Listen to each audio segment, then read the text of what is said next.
बचपन से मेरा मैथ्स बहुत ज्यादा खराब था। मुझे 9th क्लास में ही समझ में आ गया था कि मेरा मैथ्स में कुछ नहीं हो सकता। ओए सर, पागल हो गए हो क्या? मैथ्स में एबीसीडी कहाँ से आया? नहीं, मैं केस कर दूंगा आप पे। मेरा वकील किधर है? आयु बेटे, चुपचाप अपनी जगह पे बैठ जाओ, तुम्हारा कोई वकील नहीं है। अच्छा 2 मिनट रुको, अभी बुलाता हूँ।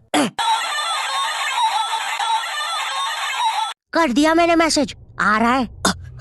तुम नहीं, तुम मुझे कभी नहीं पकड़ सकते।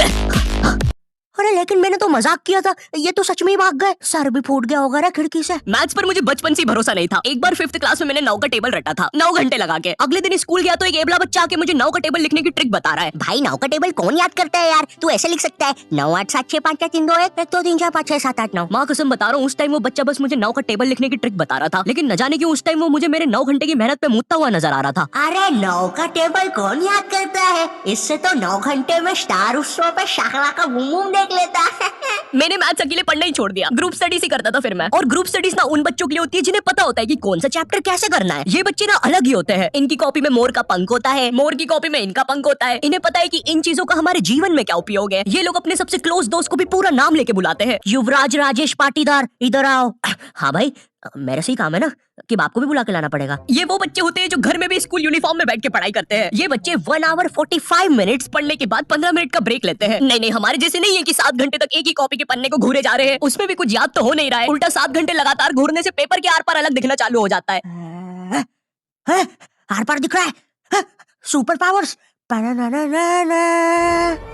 ए अंधे, पढ़ ले चुपचाप। ठीक है मम्मी। अब मैं ग्रुप स्टडीज करता था मेरे दोस्त बंटी के साथ। बंटी बहुत ही भंड बच्चा था पढ़ाई में, लेकिन बंटी ना उन बच्चों में से था जिनके पास कुछ स्पेशल पावर्स होती है। बंटी पास भी थी घूमी हुई चीजें ढूंढ निकालने की। क्लास में किसी की कटर या रबर घूम जाए, बंटी फर्स्ट चार्ट के पता लगा लेता है कि कहाँ पर है चीजें। वो 5 वाली डॉम्स की रबर तो बंटी सूंघ कर ही बता देता था। तुम लोग को आम बात लग रही होगी कि रबर ढूंढने में कौन सी बड़ी बात है, लेकिन मेरे दोस्त क्या तुम्हें पता है, अगर क्लासरूम में तुम्हारी रबर एक बार डेस्क से नीचे गिरी ना तो वो इतने टप्पे खाएगी, वो 50,000 बार टप्पे खाती है और नाइजीरिया के किसी अनजान टापू पे चली जाती है। आम इंसान के बस की बात नहीं है क्लासरूम में रबर ढूंढना, लेकिन बंटी के बस की है। बंटी कहीं से भी, आकाश पाताल या भली साइड वाले जनरल स्टोर से ही क्यों ना, तुम्हें तुम्हारी रबर सही सलामत लाके देगा। जनरल स्टोर से इसलिए क्योंकि तो ये बातें मेरे मैथ्स एग्जाम के एक दिन पहले की।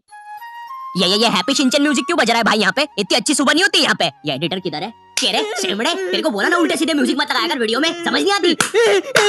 प्लीज कोई पुलिस को भेजो, ये मुझे मोमबत्ती के चटके लगाता है। एग्जाम के एक दिन पहले बंटी और मैं साथ में ही पढ़ रहे थे। हम दोनों बहुत टेंशन में थे। मैं इसलिए टेंशन में था क्योंकि ट्रिग्नोमेट्री में जितनी तेज चीजें बदल रही थी उतनी तेज तो मेरी जिंदगी में इंसान भी नहीं बदलते। हे दोस्त, क्या तुम मुझे वो कप दे सकते हो? हाँ क्यों नहीं, 1 मिनट, ये लो। Thank you. बदल गए, फिर से बदल गए। वैसे क्या तुम एक जादू देखना चाहोगे? ये देखो, ये एक 5 रुपए का सिक्का है और ये गायब, सिक्का गायब। अरे बाप रे, कहाँ गया वो सिक्का? वो सिक्का कहाँ गया? और 1 सेकंड, वो इंसान किधर गया? और दूसरी तरफ बंटी है जो कि एग्जाम के दिन इस टेंशन में है कि उसको 5 रुपए की बूमर के साथ नरेश भैया ने हैप्पी स्टिकर्स नहीं दिए। क्या बात हो सकती है? नरेश भैया और मेरे तो संबंध भी अच्छे हैं। अरे ओ भंड इंसान, पढ़ाई कर ले वरना बाप मार मार के बूमर बना देगा। अबे उसमें मारने की क्या बात है? 2 मिनट रुक। ले, बन गया बूमर। और बाप मेरा कुछ भी नहीं कर सकता। अभी बर्थडे पे साइकिल दिला रहे हैं, उनकी साइकिल पे बैठ के उनका ही घर छोड़ के भाग जाऊंगा। वैसे तुझे पता है, अगर तू ये नटराज का स्केल अपनी आंखों पे रखेगा तो तुझे एक अलग डायमेंशन दिखेगा। बस इसी चीज से मैं क्लासरूम की खुफिया जगह का पता लगाऊंगा और जब पूरी क्लास लंच करने गई होगी तो मैं साक्षी को लेकर टाइम मशीन में बैठ के कहीं दूर भाग जाऊंगा। अच्छा हाँ, अच्छा जी, हाँ, एक बार और बोला तो तेरा मुंह तोड़ दूंगा। अच्छा 1 सेकंड, टाइम मशीन मतलब time travel, time theory, Albert Einstein और स्टीफन हॉकिंग को जानता है तू? नहीं तो। अच्छा है, वो लोग भी तुझे नहीं जानते, वरना ये सुनने के बाद तो वो इसी नटराज के स्केल से तेरी नाभि पे इतने चमेट बजाते ना। हैं? बस चमेट बजाते। अल्बर्ट, अगर मैं वहाँ पे होता तो उस बच्चे की स्पीड ब्रेकर जैसी नाभि पे अपनी साइकिल का पहिया चढ़ा देता। हाँ, और मैं होता तो अपनी इक्वेशन E=mc² में से E और स्क्वायर हटा के उस बच्चे को MC बोल देता। सच में अल्बर्ट, तुझे पता है ना मैं तेरे इन्हीं बकवास जोक्स की वजह से पैरालाइज हुआ था। तू मान क्यों नहीं लेता कि तू बहुत ही अनफनी है? अच्छा ठीक है। अल्बर्ट, मेरा वो मतलब नहीं था। कम ऑन यार अल्बर्ट, तू हमेशा अल्बर्ट सांस नहीं आ रही भाई, उठा दे प्लीज। मुझे समझ में आ गया था कि बंटी और मेरे बस का नहीं है मैथ्स, इसलिए मैंने अपने एक और दोस्त राजू को फोन लगाया। राजू ना मेरी जिंदगी का डेकी सुकी था, मतलब वो बस मेरी जिंदगी के पढ़ाई या होमवर्क वाले एपिसोड्स में आता था, बस। इसके अलावा हम एक दूसरे के बारे में कुछ नहीं जानते थे। राजू और मेरी कॉल पर बात हुई। हेलो राजू, हेलो, आवाज आ रही है? राजू, हाँ वो राजू बेटे, 1 पराठा खाएगा कि 2? मम्मी 2 खाऊंगा। हेलो राजू, वो बोले बेटे टमाटर की सब्जी बना दूं ना? हाँ मम्मी। हेलो राजू, मैं बोल रहा बेटे कच्चे टमाटर खाएगा कि पक्के?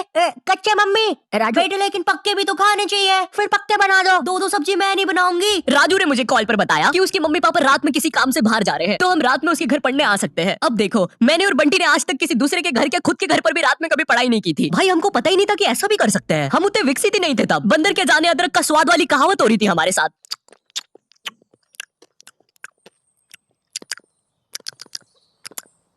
अरे ये क्या स्वाद है, समझ ही नहीं आ रहा। हम दोनों को पता तक नहीं है कि रात में पढ़ने के लिए लेके क्या जाना है। बंटी उधर विमल के झोले बांध रहा होता है। भाई देख, ये वाले झोले के अंदर अपना किराना है और ये वाले झोले के अंदर नाने मंजन का सामान है। और सुन, ये वाला झोला संभाल के रखना, इसके अंदर। अरे मेरा चश्मा किधर गया? अनुपमा देखते समय यही तो उतारा था कि बाहर छोड़ दिया। देख के आता हूँ।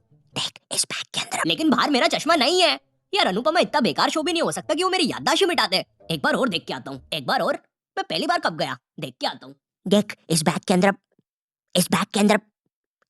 अपने पैसे हैं। और तूने मच्छर अगरबत्ती और भाले बंदूक रख ली है ना? भाले बंदूक क्यों बे? अरे पागल, उधर शिकारी या भालुओं ने हमला किया तो। अरे ओ बंटी पगलेट, ग्रुप स्टडीज करने जा रहे हैं अमेज़न के जंगलों में नहीं। और बस कर, मेरे बाप कितना सामान पैक करेगा? एक रात के लिए जा रहे हैं। हम लोग रात में राजू के घर पहुंचते हैं, ऑफ कोर्स पढ़ाई का सामान लेके, और एक बड़ी सी 5 लीटर की थम्स अप की बोतल भी लेके, जिसके अंदर थम्स अप भी नहीं है, पानी भरा हुआ है। क्यों? किसी को नहीं पता। बंटी लेके आया था और इस भंड मनुष्य से पूछ रहे तो बता भी नहीं रहा। बाद में राजू ने थोड़ा फोर्स किया तो पता है ये भाग के बाहर गया और बोतल के पानी से एक बकरे को भिगा के आ गया, वो भी ठंड में। और ऐसा भी नहीं कि थोड़ा सा भिगा के आया हो, पूरा 5 लीटर भिगा के आया था। भाई वो थम्स अप की बोतल में पता है कितना पानी आता है? वो घर में गिर जाए तो सुनामी आ जाती है, घर भेजाते हैं भाई लोगों के। मैंने कहा भाड़ में गया यार मैथ्स, मुझे पहले बंटी के बारे में जानना है। खैर उस रात राजू के घर जो भी चीजें हुई, उस मैथ्स एग्जाम के एक रात पहले जो चीजें हुई, वो अगर मैं तुम्हें इसी वीडियो में बताऊंगा तो ये वीडियो 20 मिनट की हो जाएगी। और 20 मिनट एनिमेशन बनाने के लिए ना ही मेरे पास पैसे है और ना ही तुम्हारे पास